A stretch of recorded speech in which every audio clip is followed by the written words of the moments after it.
Alex and Ben both made about $55,000 a year. They lived in the same city, worked similar jobs, even paid about the same amount for rent. 5 years later, Alex had over $20,000 saved. Ben was still living paycheck to paycheck. So what happened? Did Alex get a huge promotion, win the lottery, start some amazing side hustle? No. The biggest difference wasn't how much they earned, it was what they stopped buying. Today, I'm going to show you the 7 purchases that quietly drain your bank account, and how avoiding just a few of them can completely change your financial future. Let's get started. Every morning, Ben stopped at the same gas station. A large coffee, an energy drink, sometimes a bottled water. It didn't feel expensive, it was only $8 or $9. Alex enjoyed coffee too, but he bought a coffee maker and started making most of his coffee at home. He still grabbed coffee with friends on weekends, he just didn't make it an everyday habit. Here's what's surprising. Spending $8 a day on weekdays adds up to more than $2,000 a year. That's before taxes and without considering any investment growth if that money were saved instead.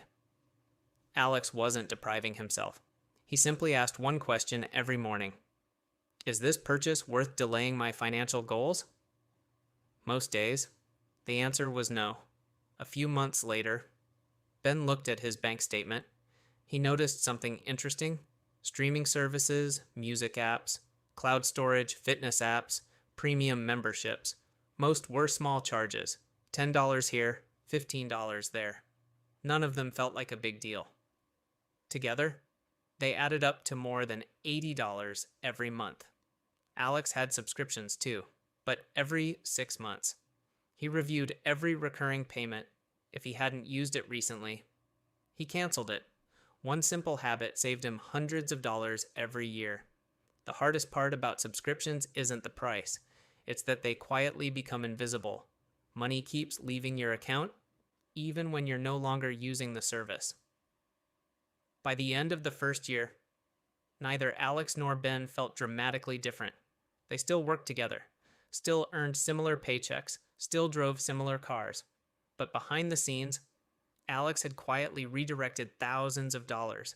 Ben had unknowingly spent thousands on habits he barely noticed. Neither decision happened overnight. They were built one purchase at a time, and the next 3 spending habits created an even bigger gap between them. Like, comment, and subscribe to find out what 3 things separate them. By the beginning of the second year, something interesting happened. Alex and Ben still earned almost the exact same salary. Neither had received a huge promotion. Neither had inherited money. From the outside, their lives looked almost identical, but behind the scenes, their financial habits were pulling them in completely different directions. It wasn't because Alex never spent money, it was because he became intentional about what he spent it on. That's when the next 3 purchases made all the difference. One Saturday, Alex and Ben both bought the same new television. At checkout, the cashier asked the familiar question, "Would you like to add the 3-year protection plan?" Ben didn't think twice. "Sure." It was only another $180. Alex paused. Instead of answering immediately, he asked what the warranty actually covered. He also remembered that many products already include a manufacturer's warranty, and some credit cards may provide additional purchase protections if the purchase qualifies. After reading the details, he decided to skip the extra warranty. Now, does that mean extended warranties are always a bad idea? Not at all. For some expensive products or situations, they may make sense, but many consumer advocates encourage buyers to compare the warranty cost with what's actually covered before automatically saying yes. Alex wasn't avoiding protection. He was avoiding paying for protection he probably wouldn't need. A month later, both friends needed new clothes for work. Ben filled his cart with several inexpensive shirts because they were on sale. It would cost more if I didn't buy them now, he thought. Alex took a different approach. Instead of buying 6 cheaper shirts, he bought 2 well-made shirts that he genuinely liked and expected to wear for years. Over time, Ben replaced worn-out clothes again and again. Alex bought less often. Here's the lesson. Sometimes the cheapest option ends up costing more. Buying fewer items that last longer can reduce repeat spending and help you avoid clutter. Alex wasn't spending less because he hated shopping. He simply wanted every purchase to have a purpose. This one surprised Alex the most. Late at night, he found himself scrolling online. A kitchen gadget, a phone accessory, a new backpack, none of them were expensive. But together, they added up quickly. So he created one simple rule. If it wasn't something he truly needed, he waited 24 hours before buying it. Most of the time, he forgot about it completely. Ben, on the other hand, loved the convenience of one-click shopping. Packages arrived almost every week. Many were opened once, then forgotten in a closet. Alex realized something important. Impulse purchases don't usually feel expensive. They feel exciting. But excitement fades. Your bank statement doesn't. By the end of 2 years, Alex wasn't rich. He wasn't driving a luxury car. He wasn't living an extravagant lifestyle. But something incredible had happened. He had built an emergency fund. He had started investing a little every month. And for the first time, money wasn't a constant source of stress. Ben still made good money, but he couldn't understand why he never seemed to get ahead. The truth was simple. It wasn't one big purchase holding him back. It was hundreds of small ones, and there were still 2 spending habits left that would create the biggest difference of all. 5 years had passed. Alex and Ben still lived in the same city. They still worked similar jobs. Their salaries were still surprisingly close. But if you looked at their finances, you'd think they lived completely different lives. Alex had an emergency fund. He was investing every month. He had money for vacations without going into debt. Ben still wondered where every paycheck went. The biggest difference came from just 2 more spending habits. One afternoon, both friends decided it was time to replace their old cars. Ben walked into the dealership planning to spend around $20,000. Then he saw a newer model. It had a bigger screen, leather seats, a premium sound system.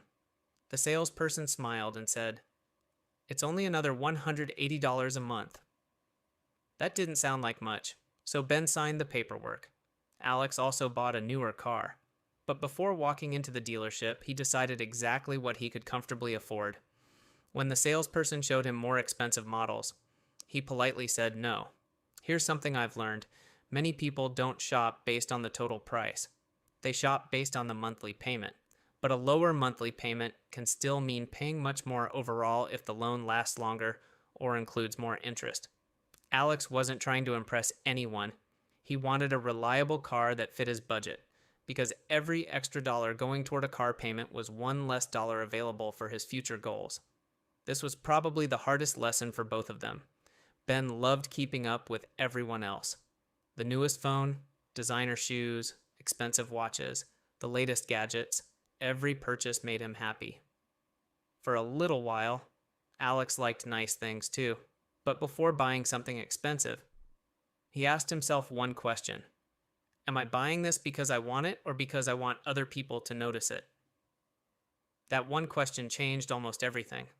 Sometimes he still bought the nice item, but many times, he realized he was chasing approval instead of value. The funny thing is, most people are too busy thinking about themselves to notice what you're wearing, driving, or carrying. 5 years after they started, Alex had redirected thousands of dollars. He wasn't perfect. He still enjoyed coffee with friends. He still took vacations. He still bought things he truly valued. The difference was, he spent intentionally. Ben wasn't lazy. He wasn't bad with money. He simply never questioned the habits that slowly drained his paycheck. Small decisions, repeated hundreds of times, created 2 completely different financial futures. People often think building wealth requires making 6 figures, or finding the perfect investment, or getting lucky. But for most people, wealth begins much earlier. It starts when you become intentional, when every dollar has a purpose, when you stop asking, "Can I afford this today?" and start asking, "What will this cost my future?" That question changed Alex's life, and it can change yours too. Here's my challenge for you. Over the next 7 days, keep track of every non-essential purchase you make. Don't judge yourself, just write it down. At the end of the week, ask yourself one question. Did these purchases make my life better or just make me feel better for a few minutes? You might be surprised by the answer. Saving more money doesn't usually require earning more. It often starts by spending a little more intentionally. If this video helped you think differently about your spending, I'd love to hear from you. Which of these 7 habits do you think cost you the most money? Was it coffee, subscriptions, online shopping, or something completely different? Leave a comment below. Your answer might help someone else who's trying to improve their finances too. If you're ready to take control of your money, be sure to subscribe to DIY Finances. Every week, we'll simplify personal finance with practical tips, real-life examples, and easy-to-follow strategies that anyone can use. Thanks for watching. I'll see you in the next video.